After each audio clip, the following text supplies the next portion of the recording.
conversation and try to implement it a little bit further with some ideas that we're going to be presenting with you today. I'm Caitlin, Lacey, Justin and Emma, and today we're going to be talking about the increasement of your social media with your fans and your support. So we identified 3 main objectives from ourselves looking into the club and also with a little bit of insight from you last time. The main one is to obviously establish what your brand identity is, to make the authentic community a massive continuous part of the club, and also authenticate the sponsorships that you have with the club. So yeah, as you guys mentioned last time, you were still figuring out your brand identity a little bit. So as a team, we kind of did research through club documents, even asked a couple of fans, what does Salford mean? Tried to figure out what the mission, vision, and values of the club were so we can integrate that into the content that you post and have a cohesive and coherent message throughout. So for the mission, we found a quote from Nicky Butt to say that obviously Salford football is a force for inclusion, and so that money won't be a barrier, and that's so all the fans feel included. And then we found a quote from Gavin, the new CEO, from the vision, saying that they're building the club both on and off the pitch, and that making sure that there's thoughts and fight within the club as a whole and for the players as well. And for our last one being values, we want to focus in on 2 main words which we found from Salford's coat of arms, which is just integrity and industry, and we also noticed it is even posted behind the goalpost here that you guys already have, so just focusing in on that. And then the last part of our research to find what is the brand identity is we wanted to ask fans and we wanted to ask staff here. So during y'all's most recent match day, we created a little video just interviewing people, asking questions. What does Salford mean to you? If you could describe Salford, in one word, what would that be? So we're going to play a short little video. Hopefully the box is working. I'm born and bred in Salford. We all got off the Salford. So this club is my heart. Even on a council estate, we all look after each other, and that's what this club is about. We all look after each other. So most of the people that this is Salford like to support the team. So I believe there's one connection between the people living in the city and the football club. Because I've lived in Manchester my whole life. We've been coming as a family the past 2 or 3 years. I think it's very modern. I think it's a very big family club, so it's not big deal.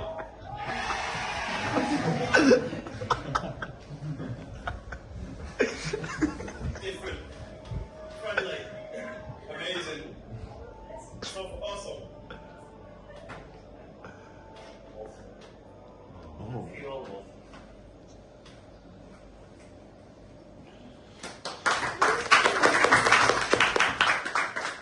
So next, building off that hometown vibe, we wanted to connect the players to the fans, and we thought the best way to do that was through player storytelling.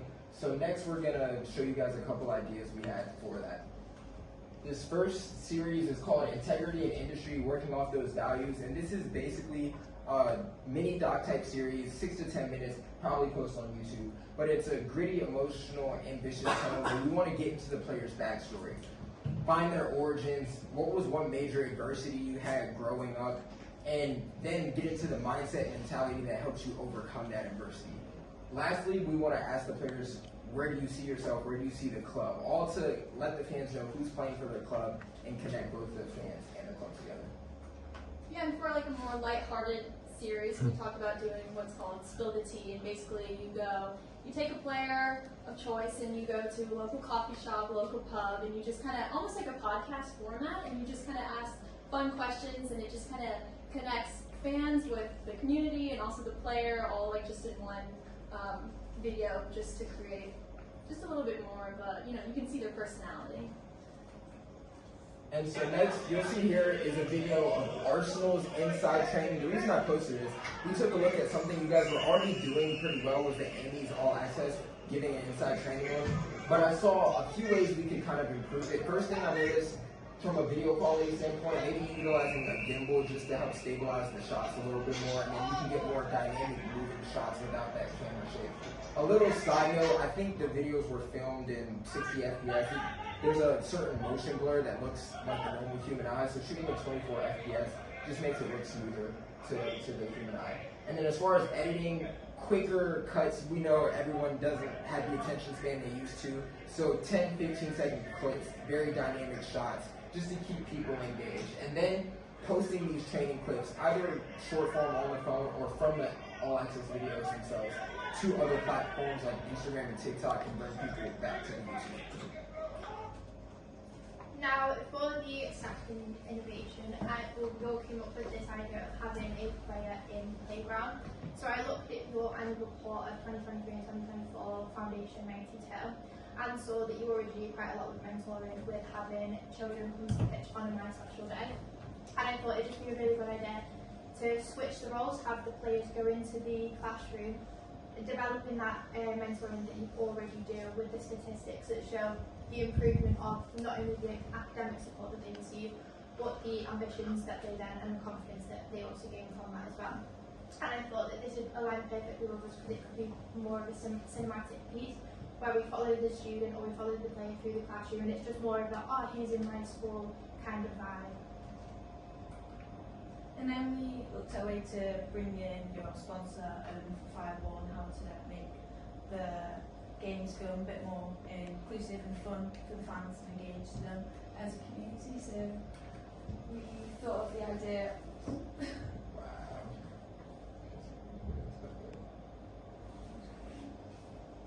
Keep going. Okay, it was Find the Flame, and it's basically a little challenge thing during half time where we'd have the mascot going around with 3 envelopes with tokens in them, which are like golden tickets, and then there'll be one for like a fireball shot, or we can do and switch it up to something similar like a mocktail or like a free fireball cup for people that are under 18 or don't drink for reasons, or we thought of one that could be free merch and then a VIP experience with different levels of things that they could win, and it's just a way to make them all feel more included and fun. And we'd also feature them on the Salford Instagram, which would make them feel like it's a more loyal and bringing really community-based thing, which will echo what Nikki Butt said for the ethos of the club as a whole. And then we tag them, and then we do some like every match day at home, just to make it feel a bit more fun for the fans and make sure we can bring in more loyalty to the club, knowing that they've got something else to do. Yeah, that was it. And we're just going to open it up for any questions you guys might have for us. That's some really good ideas there. How would you manage the scenario where we wouldn't be able to get a player for a day, for instance? Well, I was thinking, obviously, with the ethics involved and stuff, and players are very busy, especially going into season, we could incorporate maybe like staff like yourself going in and doing a bit of a piece with the children and kind of walking them through your day in the life, just involving everybody within Salford rather than it being really player orientated, especially for children that might want to not be a footballer and they might want to do something like yourself, or they might really enjoy cooking, so they could go and have a day with the kitchen staff around, or you know, like the photographers, like how Justin got to do on Thursday night. Actually, something like that. I was only going to mention that what if you had somebody who wins a sort of a prize who doesn't drink, under 18, but you covered it. So, because that's part of the responsibility, also comes up with issues where we can't put them on kids' shirts, we can't do a lot of things, it's very kind of sense checked, but you covered it. We're always trying to find different things that they can do, because they're very much impressions, engagement, activation, how can we make our brand better, and we're coming up with a new one which we haven't launched yet, which is the final first, which is if any player scores a goal in the first minute, then they will donate the use of their final box in the corner. But 5 will get very bored very quickly, so this is one I could generally put to. Yeah. And there's good use of AI as well. I like it. So what do y'all think? I mean, is this some legit stuff that y'all can use? The integrity in industry and the work from the people of the highest law are 2 things that Gary really drills into us. he found out the other day that some of us working in the bar over there, the other one was working this side, and he hit the roof, said, no, we all have to work in the same place because we're all one unit, and that's he's very, very hot on it. So you've got Salford the way I think it is, which is family run, it's family focused, it's it's cost effective, and it's welcoming to a lot of people. And I think that bloke who defined it as love, to a lot of people it is. I know some people who don't speak to anyone throughout the week. They don't have much family, they're widowed or whatever. This is the only time they speak to people is on a Saturday afternoon here.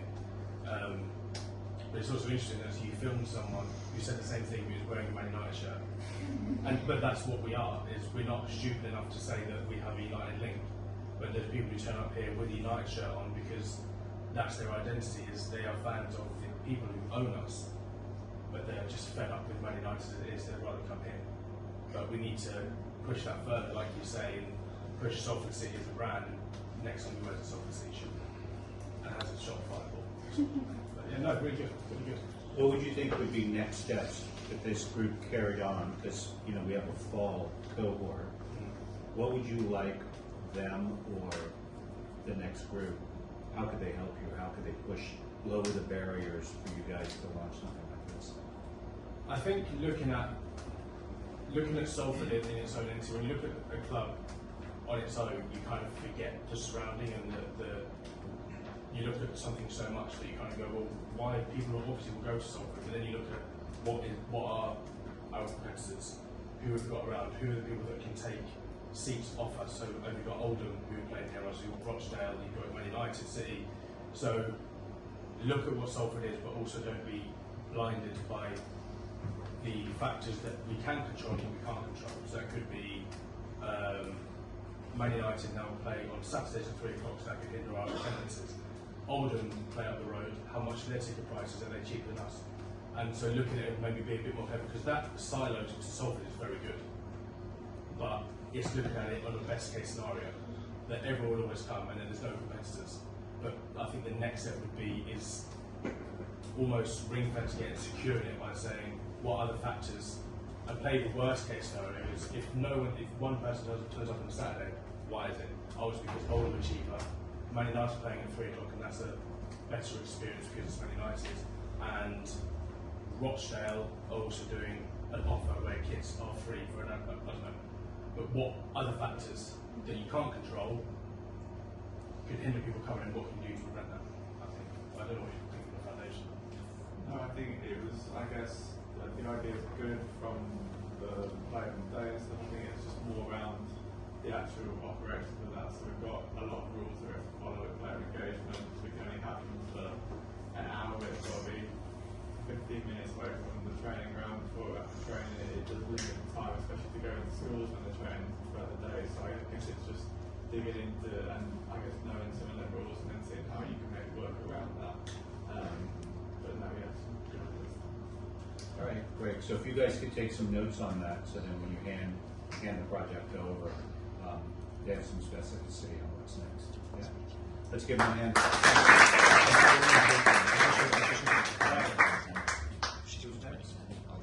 The other social media.